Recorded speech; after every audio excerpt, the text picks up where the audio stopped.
Good morning, ladies and gents. We're going to continue on with the personal finance, looking at behavioral finance. And today we're going to be looking at the way that you actually view money. Um, there's two parts to the assignment when you download it. Part one is the paradox of value. There's a video that you're going to click on and you're going to answer some questions about it.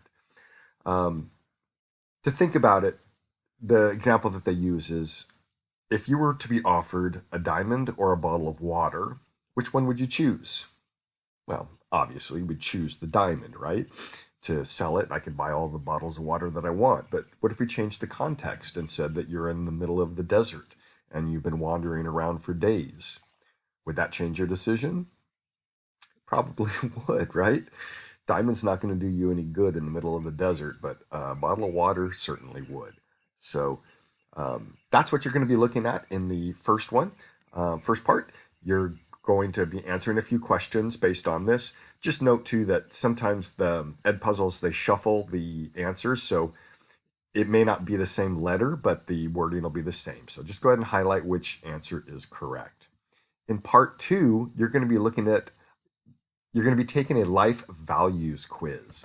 And it's basically the way that you look at money and financing. Um, it's going to give you some scores for these life values: inner, social, physical, and financial. Excuse me. I got a 12 on financial. I was like a 1 on inner, a 2 on social, 4 on physical, and I got 12 on financial. So my brain is definitely in the financial world. After you fill this out, you are going to have a couple of questions here to answer about the way that the results that you got. So this is a little bit of self-reflection, a little bit of an opportunity for you to see the way that you view and interact with money and the way that you kind of look at things. So um, go ahead and work through both of these. When you're all finished, upload through Canvas. All right. Hope you guys are all doing well.